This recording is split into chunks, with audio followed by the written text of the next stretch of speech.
আমার স্বামী আমাকে প্রশ্ন করলো, মা বড় নাকি বউ বড়? স্বামীর প্রশ্নের উত্তর কি দেব বুঝতেছি না। হ্যাবলার মতো তার মুখের দিকে তাকিয়ে আছি। কথাটা শুনে মনে হলো কেউ যেন হঠাৎ করে আমার বুকের ভেতর একটা পাথর ছুঁড়ে মেরেছে। যে প্রশ্নের উত্তর যাই দেই না কেন, কোথাও না কোথাও একজন মানুষের মন ভাঙবেই। অথচ আমি তো এই সংসারে এসেছিলাম কাউকে হারাতে নয়, সবাইকে আপন করতে। সেদিন রাতের খাবার শেষ হয়েছে মাত্র, শাশুড়ি মা নিজের ঘরে চলে গেছেন। আমি ডাইনিং টেবিল গুছিয়ে রান্নাঘর থেকে বের হতেই দেখি আমার স্বামী বারান্দায় দাঁড়িয়ে আকাশের দিকে তাকিয়ে আছে, মুখে অদ্ভুত এক গম্ভীর ভাব। আমি পাশে গিয়ে হেসে বললাম, কি হয়েছে, এত চুপচাপ কেন?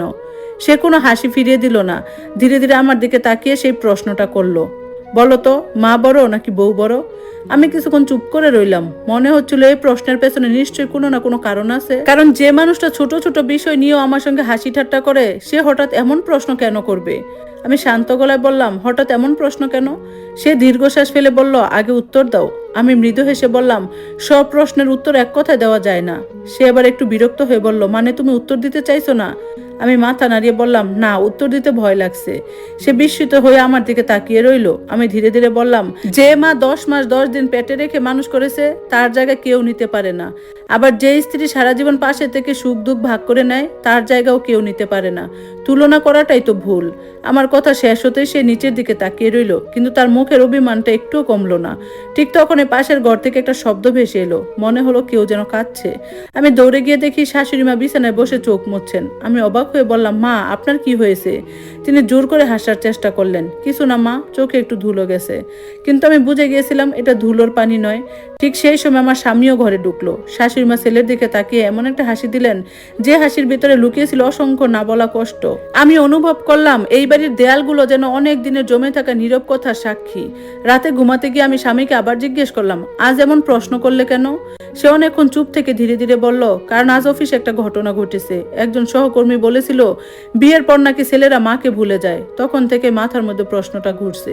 আমি তার হাতটা নিজের হাতে নিয়ে বললাম, যে ছেলে সত্যিই মাকে ভালোবাসে, সে কখনো স্ত্রীকে ভালোবাসতে গিয়ে মাকে হারায় না। আর যে স্বামী স্ত্রীকে সম্মান করে, সে মায়ের সম্মানও কমায় না। ভালোবাসা ভাগ করলে কমে না, বরং আরো বড় হয়।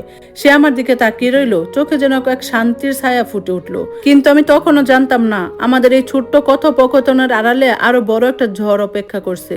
শাশুড়ি মায়ের ঘরে সেই ঘুঙানির শব্দ আর স্বামীর চোখে সেই অদ্ভুত শান্তি, এই দুটোর মাঝে যে কত বড় একটা ব্যবধান লুকিয়ে আছে, সেটা বুঝতে আমার আরো কয়েকটা দিন লেগে গেল। পরদিন সকাল থেকে শাশুড়ি মায়ের আচরণে একটা অস্বাভাবিক পরিবর্তন লক্ষ্য করলাম।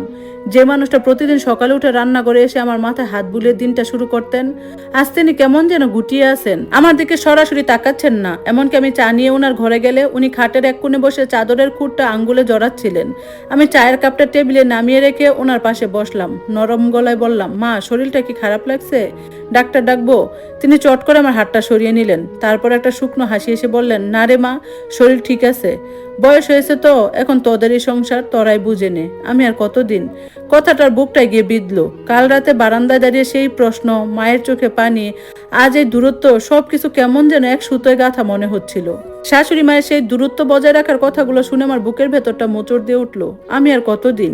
এই একটা লাইনের ভেতরে যেন কতটা অভিমান আর একাকিত্ব লুকিয়ে আছে, তা একজন নারী হয়ে বুঝতে আমার বাকি রইল না। বুঝতে পারলাম কাল রাতে বারান্দায় আমাদের কথাগুলো মা কোনো না কোনো ভাবে শুনে ফেলেছিল। পুরো কথা না শুনে হয়তো শুধু একটু ওনার কানে গিয়েছিল যে ছেলে তার বউকে জিজ্ঞেস করেছে মা বড় নাকি বউ বড়, আর তাতে ওনার মনে হয়েছে বিয়ের পর ছেলে পর হয়ে গেছে। এখন হয়তো ওনার এই সংসারে থাকার অধিকার ফুরিয়ে আসছে। আমি ওনার ঘর থেকে বেরিয়ে এসে সোজা রান্না করে গেলাম।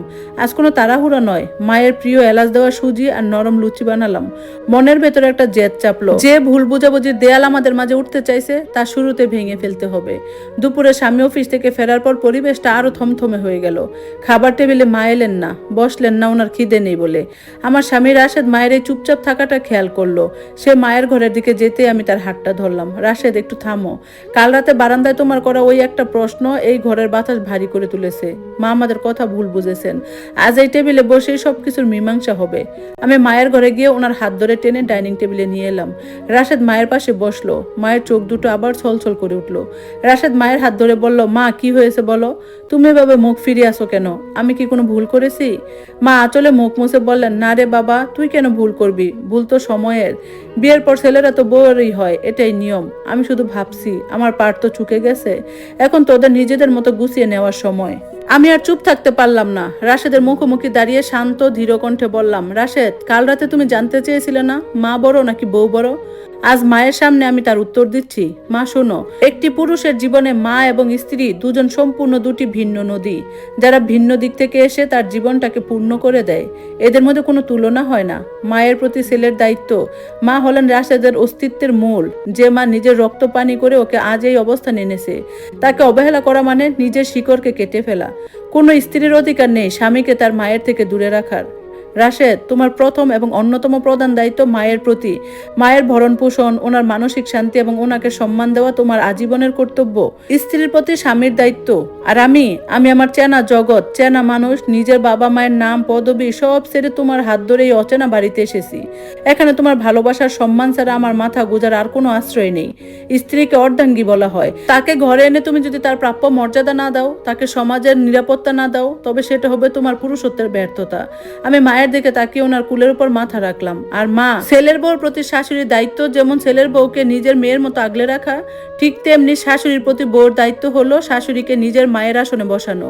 আপনি যদি আমাকে পর ভাবেন, তবে আমি আপন হব কি করে মা? রাশেদ আপনার ছেলে ছিল, আছে এবং সারা জীবন থাকবে।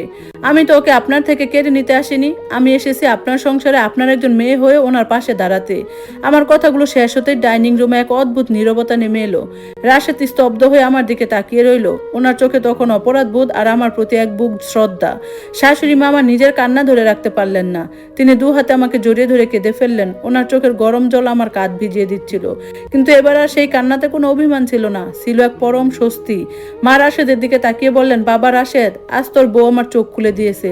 আমি ভাবতাম ছেলেরা বিয়ের পর হয়ে যায়, কিন্তু আজ বুঝলাম সঠিক জীবনসঙ্গী পেলে ছেলে পর হয় না এবং মায়ের জন্য আরো একজন যত্ন নেওয়ার মানুষ বাড়ে। তোরা সুখে থাক বাবা। রাশেদ মায়ের পায়ে হাত দিয়ে সালাম করলো। তারপর আমার দিকে তাকিয়ে ফিসফিস করে বলল, ধন্যবাদ। আজ যদি তুমি এই দেয়ালটা না ভাঙতে, তবে হয়তো একটা সুন্দর পরিবার ভুল বুঝাবুঝির ঝড়ে ধ্বংস হয়ে যেত। সমাজ আজ বড্ড অদ্ভুত। এখানে প্রতিনিয়ত মার বউর মাঝে পুরুষদের দাঁড় করিয়ে দেওয়া হয় এক কঠিন পরীক্ষায়। কিন্তু বাস্তবতা হলো, ভালোবাসা কোনো ভাগাভাগির বস্তু নয়। সংসার কোনো যুদ্ধক্ষেত্র নয়, যেখানে একজনকে জিততে হলে অন্যজনকে হারাতে হবে। মা হলেন সেই আকাশ যা আমাদের মাথার উপর ছায়া দেয়, আর স্ত্রী হলেন সেই মাটি যা আমাদের পথ চলতে শক্তি যোগায়।